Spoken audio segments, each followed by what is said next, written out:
Vamos aplaudir esses tangedores ungidos que têm feito tanto pela nossa igreja, aos nossos cantores, a todos que atraem a glória da presença do Senhor em meio aos louvores. E que baixo lindo, hein?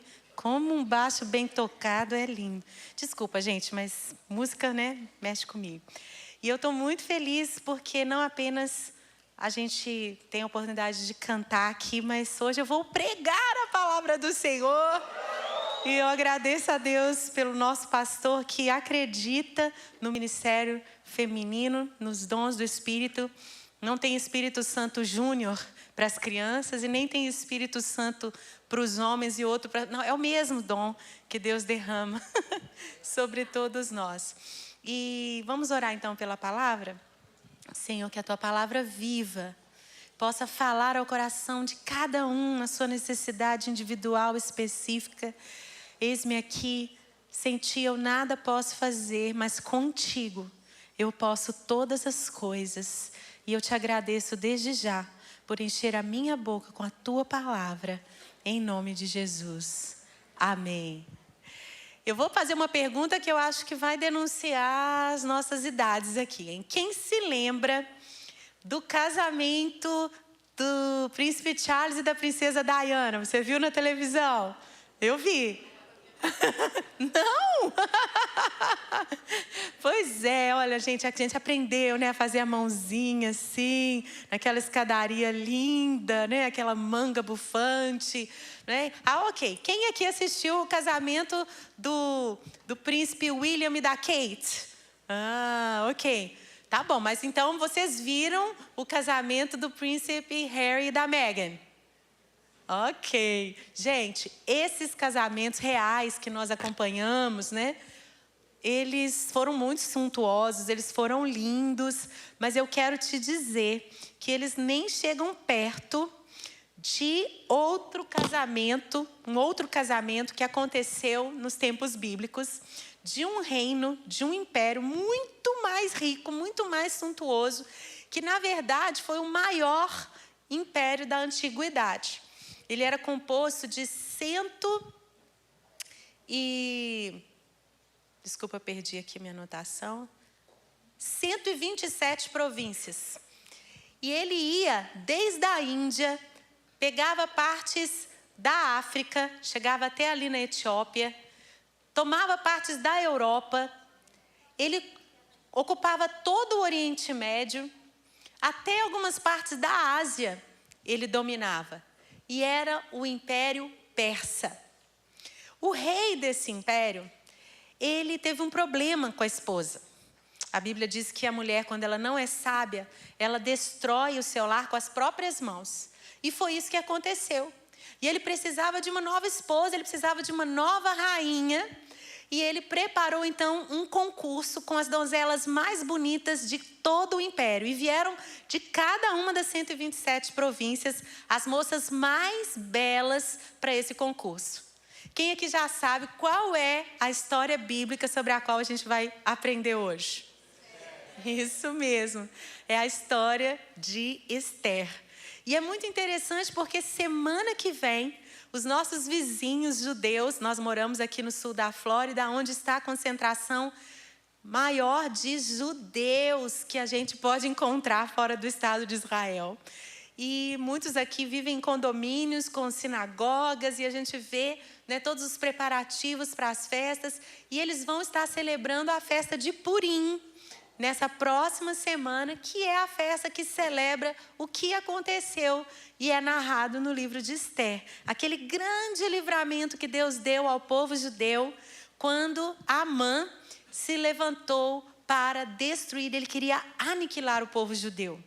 E a gente sabe que, abrindo um parênteses, Amã não é só um personagem do tempo da história, mas se tornou um nome dado a um principado que continua tentando aniquilar o povo judeu. Mas assim como Deus trouxe vitória naquele tempo, na geração de Esther, nós cremos que o Senhor vai continuar enfrentando ele mesmo, enfrentando esse principado de Amã e livrando o povo judeu. Amém? Afinal, eles têm promessas de que na vinda do Senhor, na vinda de Jesus o Messias, todo Israel será salvo. Então eles vão estar aqui para ver o Messias voltar. Amém?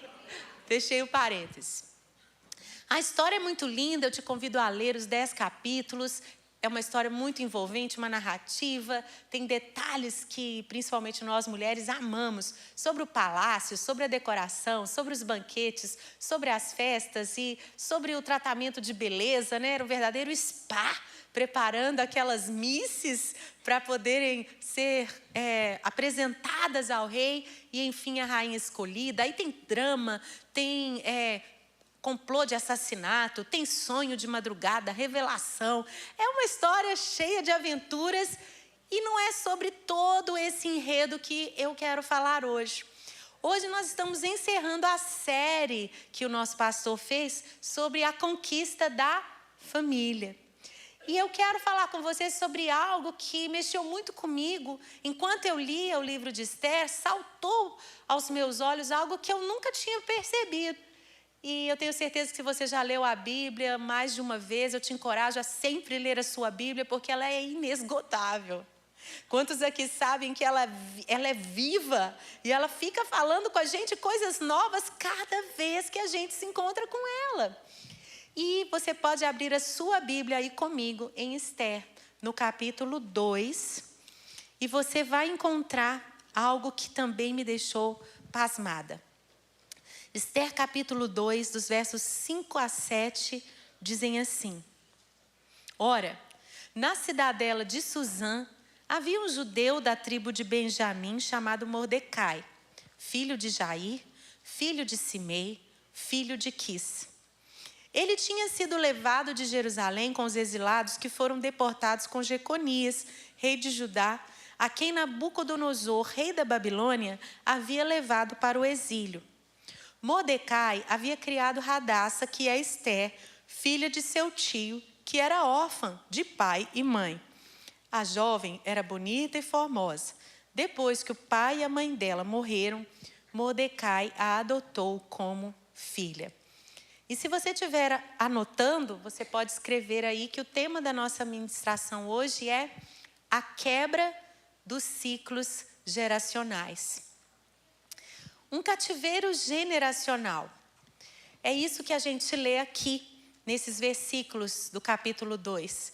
Versos 5 e 6 é muito interessante porque a Bíblia, por mais que seja um livro mais querido e santo e vivo, ela às vezes tem umas partes assim que a gente acha meio chatas de ler, né? Genealogia, ai... Mas tem um motivo dessas genealogias estarem escritas. E aqui nesse texto a gente lê uma pequena genealogia, uma pequena descrição com um propósito. E se nós lemos essa pequena genealogia de Esther, a gente também conhece a história bíblica por outros livros e outros trechos da narrativa da história do povo de Israel. A gente sabe que o exílio que Israel sofreu para a Babilônia, quando eles foram levados cativos, aconteceu em 3 etapas e temos as datas. Então, quando a gente lê esses nomezinhos aí, a gente entende que foi Quis, o pai de Simei, avô de Jair, bisavô de Mordecai, quem foi levado cativo em 597 a.C. Ele foi levado cativo na segunda imigração, na segunda etapa do exílio para a Babilônia. Ele foi levado cativo com o rei Joaquim, ou Jeconias, depende da tradução, e Jeconias era o nome do meu avô materno, vô Jeconias. Foi a geração do bisavô que foi levada cativa para a Babilônia. Ok? Qual era o parentesco de Mordecai para com Esther? Quem era Mordecai para Esther? Pois é, olha, eu peguei vocês. Todo mundo fala, ele era tio de Esther. Mas olha, está escrito no verso 7 que ele era filho do tio de Esther. O filho do meu tio é meu? Então agora você aprendeu uma coisa hoje, hein? Mardoqueu era primo de Esther, ok? Então foi na história da vida do bisavô deles, o bisavô de Mordecai e de Esther, foi quem viveu um evento, um acontecimento que mudou tudo. Foi na história do bisavô deles, o bisavô idólatra, porque Israel foi levado cativo para a Babilônia por causa da idolatria, da prostituição espiritual. E a idolatria, ela acompanha uma série de outros pecados.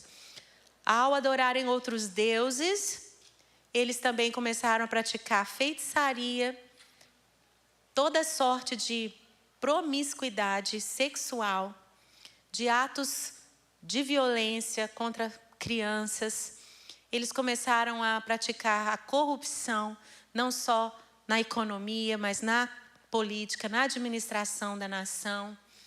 A idolatria trouxe também uma série de outros pecados, e por causa desses pecados, das quebras da lei de Deus, eles foram punidos e foram levados por gerações para o cativeiro babilônico. Foi na geração do bisavô que isso aconteceu. E a partir daquele momento, toda a família se tornou uma família de cativos. Uma família de cativos. Eu achei muito interessante o relato bíblico ser tão detalhista sobre quando o cativeiro começou na família de Esther, né? Houve um outro momento em que Israel também se tornou cativo, de uma outra forma, mas eles foram escravos por 400 anos numa outra nação. Quem se lembra onde? No Egito. Isso mesmo, não precisa ter medo de responder, que eu não vou ficar fazendo pegadinha, não. Foram 400 anos como escravos no Egito. E quando Deus interveio na história e Ele os libertou do cativeiro do Egito, eles estavam já livres. Todas aquelas famílias antes escravas agora eram livres, estavam ali no deserto. Eles receberam uma nova lei, uma nova constituição, que era como uma nova forma de viver, uma nova conduta que eles deveriam ter como um povo livre, como famílias livres. Foi aonde? No Sinai. Ali no Sinai, Deus se revelou a Moisés e deu a ele os 10 mandamentos. Vocês se lembram disso? Quando ali diante do monte, no alto do monte, Moisés recebe as tábuas da lei, Deus também, ele fala outras coisas para o povo. E está ali em Êxodo, no capítulo 20, nesse mesmo capítulo dos 10 mandamentos, que está escrito assim, no verso 4 e 5. Eu sou Deus zeloso, que visito a iniquidade dos pais nos filhos até a 3ª e 4ª geração. Mas faço misericórdia até 1000 gerações daqueles que me amam e obedecem os meus mandamentos. Vejam só, quando Deus estava estabelecendo nova cultura de liberdade para o povo de Israel, que estava recém-saído de gerações de escravidão, ele afirma isso. A forma como eles deveriam se relacionar, a forma como eles deveriam viver. E ele afirma que ele visitava o pecado dos pais nos filhos até a 3ª e 4ª geração daqueles que quebravam os seus mandamentos, mas visitava de uma forma infinita, com bondade e com misericórdia, aqueles que o amavam e obedeciam os seus mandamentos. O bisavô idólatra foi levado cativo como consequência desse pecado, tudo que acompanha a idolatria. Ele foi levado cativo, 1ª geração. Estão me acompanhando? O filho de Quis, o filho do bisavô, era o avô de Esther. Ele já nasceu no cativeiro. Ele nunca conheceu liberdade. 2ª geração. O neto dele era o pai de Esther. Estão acompanhando? O pai de Esther já nasceu no cativeiro, estava ainda mais distante do que era a liberdade, 3ª geração. Nesse ponto, gente, já havia uma cultura de cativeiro nessa família. Estava estabelecido o cativeiro. Eles não conheciam mais o que era a liberdade quando Esther nasceu. E eu quero que você comece a pedir ao Espírito Santo que te ilumina para trazer à tona os cativeiros geracionais nos quais você está inserido. Porque o cativeiro, às vezes, se torna algo tão familiar, tão comum, que a gente não percebe. Porque a minha mãe fazia assim, porque as minhas tias faziam assim, porque as minhas avós, as minhas bisavós e os homens e todo mundo da minha família tem as mesmas histórias. E a gente está acostumado a ser assim. Mas Jesus entra na nossa história. O Gustavo encontrou esses dias, né? Mandou para todo mundo da família uma gravação que o irmão dele fez com o avô, o vovô Líbano, que é o bisavô dos nossos filhos. E há 40 anos, mais ou menos, né? O Betinho fez uma gravação, uma entrevista, e gravou na fitinha cassete, conversando com o avô, para contar as histórias da família. E aquela gravação estava assim, cheia de ruídos. Eles digitalizaram, tiraram os ruídos e todo mundo ficou ouvindo. Gente, que delícia! Ouvir as histórias da família, contando sobre como o evangelho entrou na família. E os nossos filhos hoje são a 6ª geração de nascidos de novo. Que coisa linda! E além de ouvir sobre como eles foram evangelizados lá no interior de Minas Gerais. Tem mineiro aqui? Como que o evangelho chegou lá na fazenda, lá na roça, né? E como que o evangelho foi mudando tudo. Porque Jesus chega, ele muda tudo, né? E a gente foi ouvindo aquelas histórias lindas, mas a gente também ouviu sobre várias histórias de pecados e de consequências. E nesses relatos ali resgatados, a gente acaba encontrando tesouros. A gente acaba recebendo chaves poderosas que se encaixam perfeitamente e abrem cadeias, abrem prisões de cativeiros geracionais. E eu quero encorajar você a pedir, Espírito Santo, traz à tona na nossa história familiar esses eventos, esses momentos na história dos nossos antepassados que causaram cativeiros que nós muitas vezes já carregamos há tanto tempo, estamos tão acostumados com eles, mas que não precisa ser assim. 1ª, 2ª, 3ª geração no cativeiro. Esther, enfim, era a 4ª geração de cativos. Ela também nasceu no cativeiro, mas na vez dela, diga para quem está aí do seu lado, na vez dela, no turno dela, a partir dela, tudo mudou, aleluia! Deus rompeu com esse ciclo de cativeiro. Deus fez algo, Deus interviu na história. Deus entrou na história. E eu não posso fazer uma doutrina disso, né? Não vou sair falando que é sempre assim. Mas é muito interessante porque se Êxodo diz que ele visita a iniquidade dos pais nos filhos até a 3ª, a 4ª geração, será que não existe uma janela de nova liberdade a cada 3ª, 4ª geração? Eu fico pensando nos meus botões, né? Não sei se os jovens entendem isso, ainda bem que não tem tradução simultânea nesse culto. Como é que traduz pensando nos meus botões? Mas eu fico assim meditando, né? Deus, ele parece que não traz à tona tudo de uma vez, senão acho que a gente não ia aguentar. Né? Quando você se converte, você enxerga ali os seus trapos e a luz brilha e você vê como você está sujo. Aí você se lava no sangue de Jesus, ganha novas vestes. Aí você começa a caminhar com o Senhor, você vai andando na direção da luz. Cada vez que você para e olha, estou tão sujo, né? Aí lava de novo e troca as vestes de novo. Alvo mais que a neve. Daqui a pouco você está andando mais perto da luz, você vê coisas que você não tinha visto antes. Porque é de glória em glória, de fé em fé.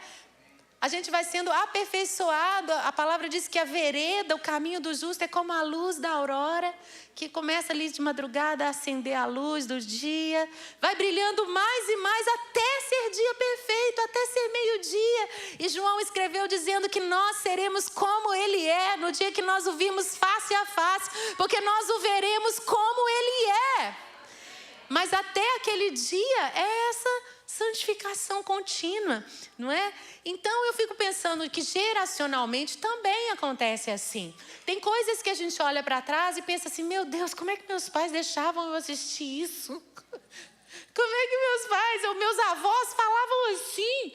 Como é que minhas primas, meus tios, meu Deus. São coisas que hoje eu enxergo e que a geração anterior não enxergava. E eles eram crentes e eles temiam ao Senhor. Né? Eu me lembro da minha avó, quando minha avó materna já era a 3ª geração de nascidos de novo. E ela, dentro da igreja, pianista, meu bisavô, o pai dela, era pastor, né? Que era evangelista também como é que fala? No interior de Minas, né? Montado num jumento, né? E num cavalo. Esqueci como é que fala, na mula do jumento, na canga do jumento. Gente, desculpa, estou emocionada aqui. E ela totalmente comprometidos com o Evangelho. Uma história de renúncias, uma história de sacrifícios, né?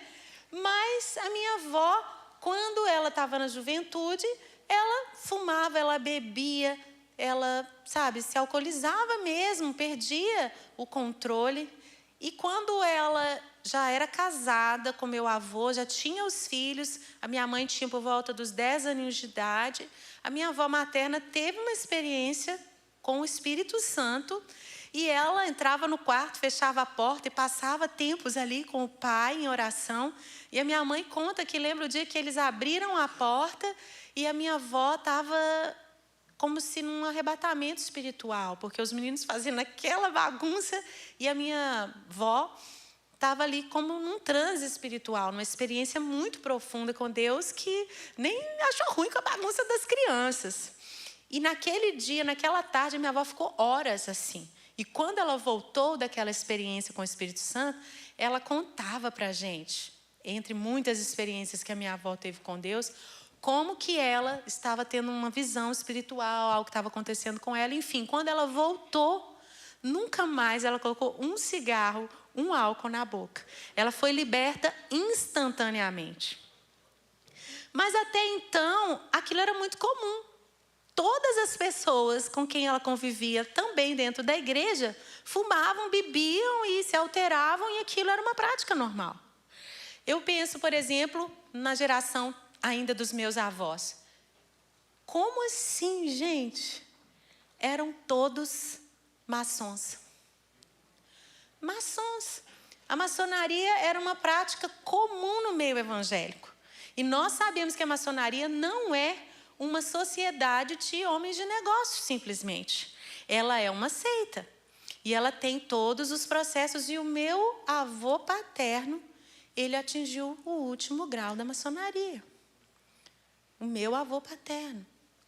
Então, foi na década de 60 também, com o mover do Espírito Santo no Brasil e no mundo, que houve até um racha muito grande nas igrejas cristãs, quando os cristãos começaram a enxergar o que eles não viam antes e entender que eles não podiam fazer pactos com outros deuses. Aquelas práticas não eram práticas que agradavam a Deus e houve um romper. Foram muitas amizades quebradas, relacionamentos quebrados, prejuízos financeiros. Pessoas pagaram um alto preço quando elas enxergaram que, na vez delas, elas enxergaram que elas tinham que se arrepender daqueles pecados. E, a partir daquele momento, houve uma quebra de cativeiros que nós continuamos colhendo. Então, cada geração vai experimentar mais luz, vai experimentar novos posicionamentos, quebras de cativeiro, de coisas que vinham antes sem ninguém reparar que era errado, para que haja como que um caminho mais aberto para as futuras gerações.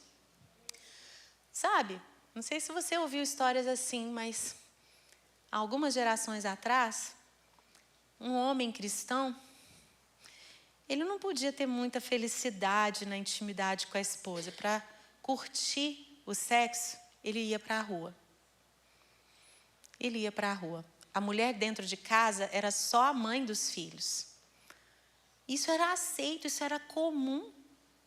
Estou falando de gente crente. E tantas outras práticas que os nossos antepassados tiveram que um dia enxergar como pecado, enxergar como errado, como algo que não agradava a Deus. Eles tiveram que se arrepender, tiveram que se posicionar. E quando eles fizeram isso, graças a Deus por isso, eles removeram pedras do caminho.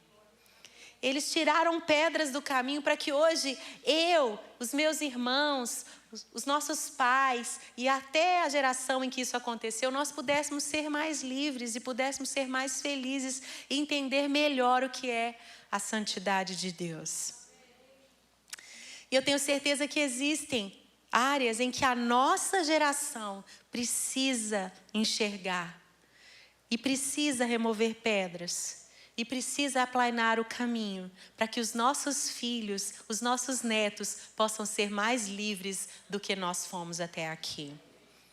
Quando eu vejo alguém que acabou de se converter, eu sempre me emociono. E eu pergunto, então você é a primeira geração que está abrindo as portas das bênçãos de Deus para a sua família, para a sua descendência?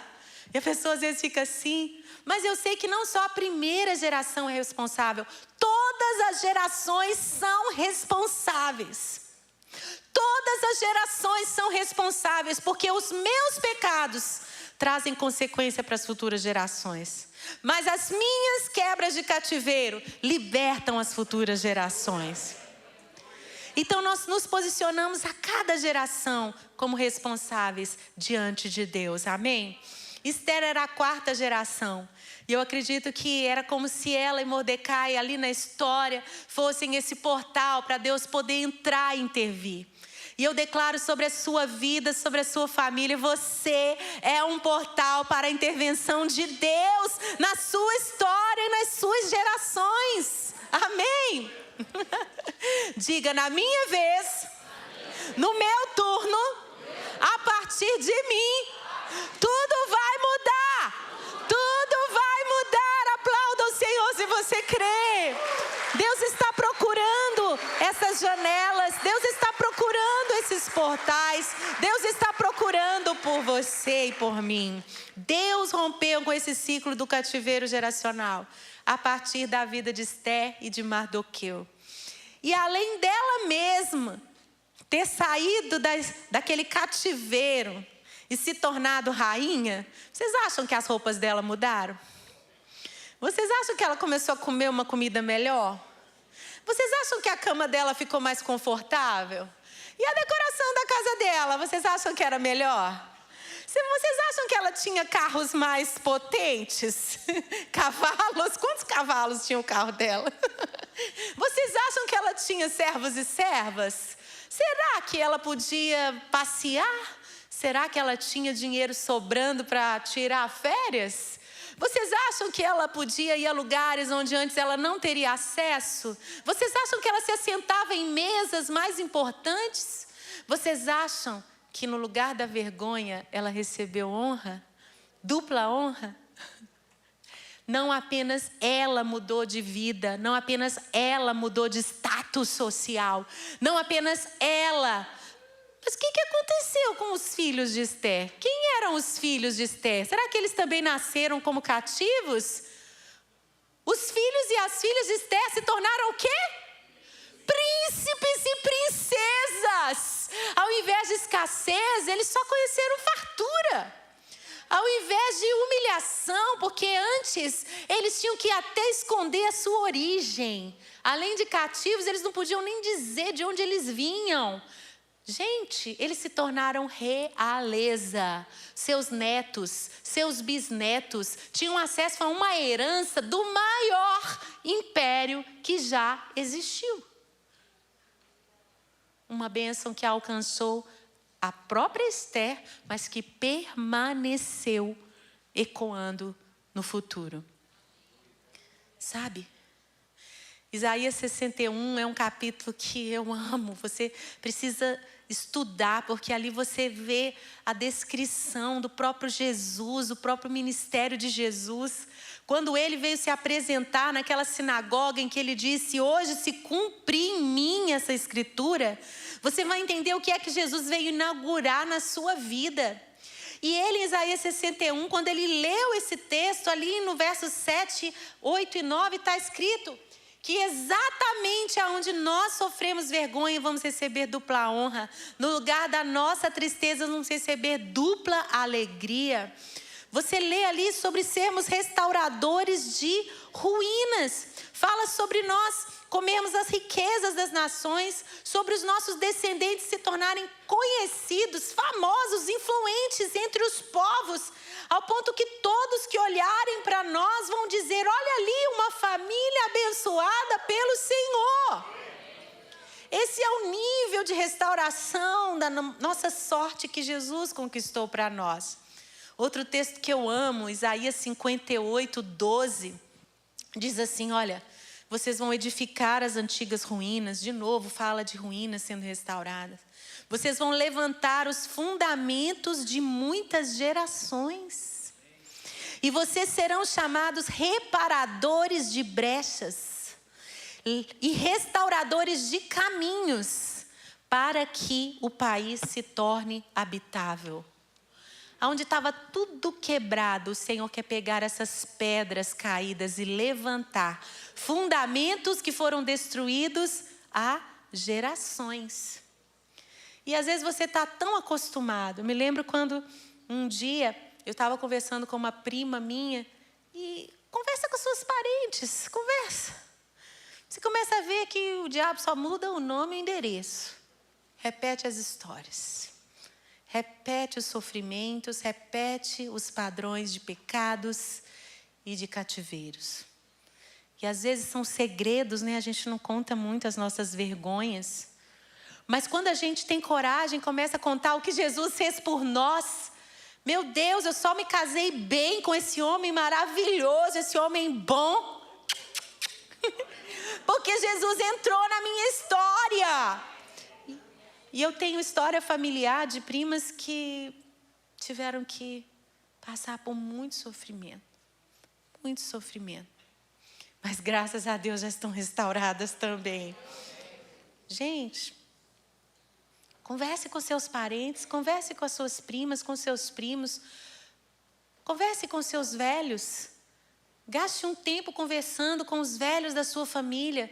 Mamãe, titia, conta, vô. Conta, tem gente aqui tão jovem que deve ter até bisavô, bisavó vivo. Não perca essas oportunidades, porque legado, herança não é só material, mas as histórias das nossas famílias. E você vai encontrar os padrões. Quantas falências de geração em geração. Tinha tudo, perdeu tudo. Perdeu quantas vezes? Histórias de tragédias, histórias de enfermidades. Alguém pode dizer: mas isso é DNA. Todo mundo morreu de algum câncer na família. Olha, recentemente aconteceu de a neurociência lançar uma pesquisa. Eu sou apaixonada quando a psicologia e a neurociência comprova algo que a Bíblia já falava. E a Alemanha, uma faculdade da Alemanha, fez uma pesquisa em zonas de guerra, inclusive até numa favela do Rio de Janeiro, e comprovou que os traumas vividos pelas avós, por escassez, por violência, por medo, esses traumas provocam uma mudança no DNA. E isso causa uma mudança no DNA dos filhos e das filhas. E agora os médicos já conseguem prever mudanças de comportamento nos netos. Olha a terceira geração. Um trauma vivido na geração das avós provoca uma mudança genética que já traz uma previsão de comportamentos de como vão ser os netos. Gente, converse com seus avós. Conta para mim, vovó, como que foi sua infância?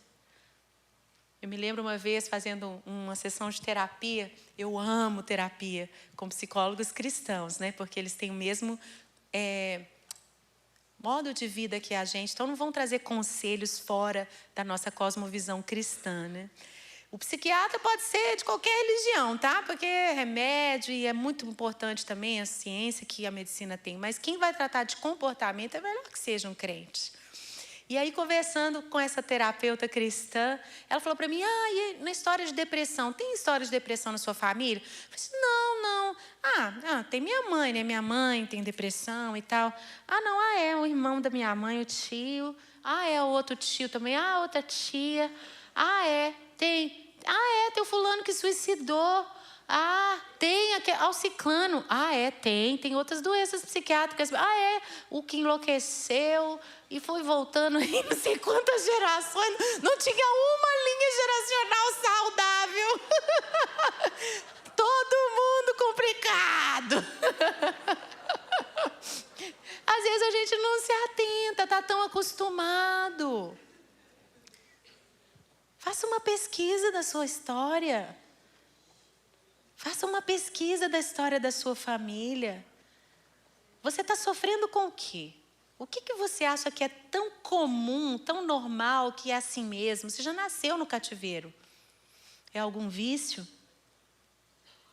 Algo que você nem tem esperança de ser diferente, porque cativo não consegue ser diferente. Quebras de relacionamentos nas famílias, irmãos que não se falam, pais e filhos, tragédias. Diga na minha vez. E a partir de mim, tudo vai ser diferente. Eu quero abençoar você e profetizar na sua vida, como na vida de Esther. Você abre a porta de bênção, não só para você, mas para os seus filhos e até a 1000ª geração. Eu me lembro quando eu e o Gustavo viemos passear aqui na Flórida, nós tínhamos poucos anos de casados. Mal sabíamos nós que o Senhor tinha esse lugar para nós vivermos o resto das nossas vidas. E foi aqui na Flórida que o Senhor também nos entregou uma chave que mudou a nossa história a partir de nós. Algumas irmãs aqui que me acompanham, né, alunas da Escola de Mulheres DT, até já ouviram essa história, mas eu vou repetir. E a gente estava assim, né, de férias, e vivendo ali um momento tão feliz, tão sonhado, e de repente, como sempre, eu arrumava encrenca. Né? E não sei porquê, mas crescia um bico assim. E eu ficava chateada com qualquer coisa. E esse homem maravilhoso teve que me aturar muito tempo assim, até acender a luz e eu enxergar o que estava realmente me aborrecendo. Era como se eu, né, sonhasse tanto em estar com ele, mas quando ia chegando a hora dele vir para casa, eu ficava com raiva dele. E qualquer coisa era motivo para chatear e estragar o dia. E eu sei que ele, né, como eu já disse, é um homem tão maravilhoso, ele ia espairecer correndo na rua. E eu, dormindo. E eu sei que ele foi correr, né, saiu do hotel e foi correr. E eu fui tirar o meu cochilo para renovar minhas forças. E quando eu estava dormindo, eu tive um sonho. E Deus fala em sonhos. E nesse sonho, eu vi a casa da minha avó materna. E eu vi nos fundos, onde ficava um barracão, que era a primeira casinha que meu avô construiu, enquanto ele fazia a casa maior da frente. E ao invés do barracão lá nos fundos, tinha um castelo. E nesse castelo tinha uma varanda, e a minha bisavó estava na varanda, e ela levantava as mãos assim para mim e falava: toma, Ana, agora é a sua vez. E ela me entregava um vestido de veludo vermelho. E eu acordei desesperada. Porque apesar de, com certeza, essa minha bisavó ter tido virtudes, ela também era uma mulher cristã, tem suas histórias de sofrimento. Essa minha bisavó deixou um legado de histórias difíceis. O apelido dela era Chumba, porque ela era muito pesada, o difícil de conviver, né? Gente, ela, como dizia, maltratava tanto meu bisavô. Ela morreu com dinheiro agarrado na mão. Ninguém conseguia abrir a mão dela para tirar o dinheiro. de tanta dor, de tanta escassez, de tanto sofrimento, mas ela era uma mulher má. Maltratava os netos, maltratava todo mundo. Ela fez tanto mal para minha avó, mas no final da vida teve redenção. Foi minha avó que cuidou da sogra. Gente, quando o Gustavo chegou, eu estava aos prantos. Falei, eu estou entendendo, eu estou me tornando a mulher que eu não quero ser. Eu estou me tornando a mulher que eu não quero ser. Isso está além de mim. Eu preciso de libertação. Eu preciso de ajuda. Me perdoa. Você não fez nada errado. Tá tudo certo. Tá tudo perfeito com você. Eu é que estou precisando de ajuda. E nós começamos ali a orar, nos arrependendo desse pecado geracional que vinha de geração em geração, de mulheres mandonas, mulheres briguentas, rixosas, que a Bíblia fala, né? Que é tão difícil para um homem conviver assim, com uma mulher briguenta. E ali começou um processo na minha vida, uma renovação da minha mente, da minha forma de ser. E para a honra e glória do Senhor, ou no lugar da minha vergonha. Hoje eu sou professora de mulheres, gente! Eu dou diploma! Eu tenho uma escola no lugar da minha desonra, no lugar da minha vergonha. Eu tenho dupla honra. E eu quero te abençoar, porque aonde você tem uma história de vergonha, uma história de desonra familiar, uma história de maldição, uma história de pecados, uma história de ruínas, você terá um testemunho. Você terá honra, você terá alegria, você terá fartura, você terá nobreza, você terá realeza. O Senhor veio para libertar os cativos. É tão interessante, João escreveu 2 vezes a mesma frase, mudou numa palavrinha, fala assim: para isso se manifestou o Filho de Deus, para destruir as obras do diabo. E depois ele escreve: para isso se manifestou o Filho de Deus, para tirar os pecados. Porque o pecado e o diabo andam juntos. Para isso se manifestou Jesus, o Filho de Deus, para tirar os pecados e para destruir as obras do diabo. Você, como cativo, não consegue não adulterar. Mas por causa de Jesus, você, como um homem livre, como uma mulher livre, você consegue ser fiel ao seu cônjuge. O cativo não tem escolha. O diabo monta, ele é um cavalo. O cativo é cavalo do diabo. É assim que eles são chamados. Ele monta e faz o que quer. Mas como uma mulher, um homem livres, você é casa de Deus. Você é templo do Espírito Santo. Todos os órgãos do seu corpo são santos ao Senhor. Você não oferece mais os membros do seu corpo como um instrumento de prostituição, mas tudo em você é adoração a Deus. Você não é mais escravo, mas você é livre. E Deus, Ele quer inaugurar um novo tempo de luz na sua vez, na sua geração, para que você remova pedras para as futuras gerações. Vamos ficar de pé no nosso lugar? Eu quero que você feche os seus olhos aí onde você está. E você comece mesmo a corresponder àquilo que o Espírito Santo já começou a te falar. Áreas que Ele já começou a iluminar. Histórias de família que Ele começou a lembrar você. E se durante essa palavra você foi sacudido, estremecido, comovido pelo Senhor em algo específico, eu quero chamar os intercessores aqui na frente, os pastores da igreja, líderes de PG. Venham aqui à frente, porque você vai sair do seu lugar e nós vamos orar por você. Se você foi tocado pelo Senhor enquanto eu ensinava, por alguma história específica das suas gerações, nós queremos orar junto com você e declarar o seu basta. Declarar o seu basta. Na minha vez, não. Nós vamos dizer basta, Satanás, não mais. Não vai acontecer mais com os meus filhos, com as minhas filhas, com os meus netos. Não mais casamentos infelizes, não mais traição, não mais adultério, não mais separação, não mais divórcio, não mais abortos, não mais infertilidade, não mais miséria, não mais escassez, não mais falência.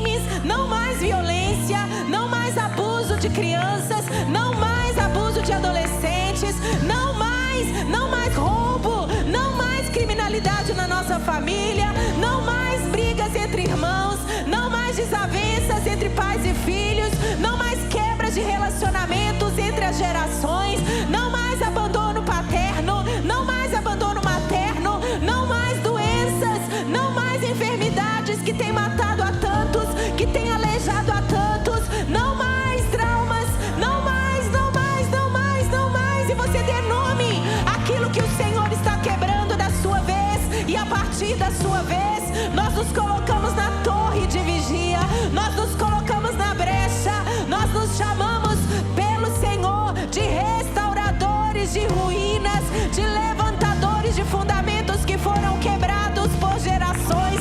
Nós assumimos o nosso nome de restauradores de ruínas, restauradores de ruínas, restauradores de ruínas, e nós declaramos que assim como Esther foi uma imigrante humilhada, que se tornou uma rainha exaltada no maior império daquela época, nós seremos exaltados a lugares de realeza, a lugares de domínio, a lugares de influência. Nós e os nossos filhos e os nossos netos estaremos nos palácios desta nação. Ora baixera, cadara da baixera, dara da baixera, dara da baixera, dara da bas.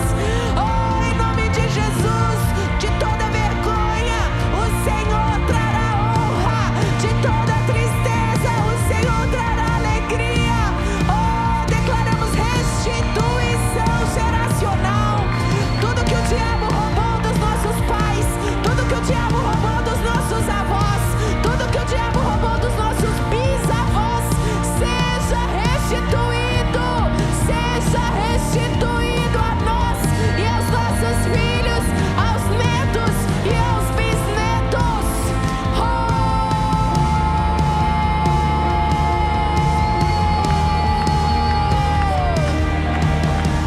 Entrega ferramentas, Senhor. Entrega ferramentas aos reconstrutores. Entrega ferramentas aos reconstrutores. Entrega ferramentas aos reconstrutores, Senhor. Entrega ferramentas aos reconstrutores. Entrega ferramentas aos reconstrutores, Senhor. Entrega ferramentas aos reconstrutores. Nós declaramos que os nossos adolescentes não são rebeldes. Nós declaramos que na nossa vez demos um basta. Nós declaramos que o Senhor tem uma nova história para os nossos filhos. Nós entregamos, Senhor, filhos santos a Ti, caminhos aplanados, ó Deus, onde precisamos nos arrepender dos nossos pecados, da nossa vez, Senhor. Convença-nos, Espírito Santo, que possamos dar aos nossos filhos um caminho reto, que os nossos úteros sejam santificados ao Senhor, curados de toda contaminação, e assim geramos filhos santos ao Senhor.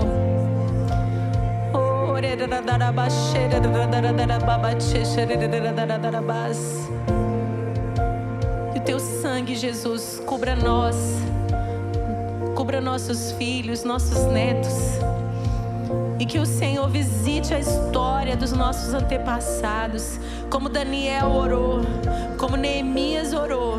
Nós pedimos perdão pelos pecados dos nossos pais, pelos pecados dos nossos avós. Que o Senhor nos dê os nomes desses pecados, que o Senhor nos leve ao arrependimento familiar. E nós declaramos que a Tua bênção prevalecerá, não somente em nós, mas até 1000 gerações, porque nós Te amamos e obedecemos os Teus mandamentos. Declare